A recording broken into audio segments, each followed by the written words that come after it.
Hi అండి, అందరికీ నమస్కారం అండి. ఫ్రెండ్స్, మనకి ఇప్పుడిప్పుడే మరొక బ్రేకింగ్ న్యూస్ అప్డేట్ అయితే రావడం జరిగిందండి. అది కూడా ఇకపై ఆన్లైన్లో సీఎంఆర్ఎఫ్ దరఖాస్తు అంటూ మనకు లేటెస్ట్ న్యూస్ వచ్చిందండి. అయితే ఇందుకు సంబంధించిన పూర్తి వివరాలు అయితే తెలుసుకుందామండి.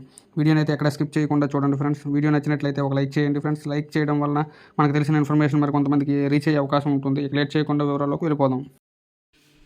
ముఖ్యమంత్రి సహాయ నిధి దరఖాస్తులను ఇకపై ఆన్లైన్లో స్వీకరించనున్నారు. ఈ సీఎం ఆదేశాల మేరకు ఈ నిర్ణయం తీసుకున్నారు.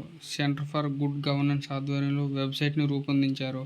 సచివాలయంలో సీఎం రేవంత్ వెబ్సైట్ని మంగళవారం సాయంత్రం ప్రారంభించారు. ఇకపై సీఎం సహాయ నిధి దరఖాస్తులను వెబ్సైట్లోనే పూరించాల్సి ఉంటుంది. సీఎంఆర్ఎఫ్ కోసం తమ వద్దకు వచ్చే వారి వివరాలు తీసుకుని ఎమ్మెల్యే, ఎమ్మెల్సీలు తమ సిఫార్సు లేఖను జతచేసి అప్లోడ్ చేయాల్సి ఉంటుంది.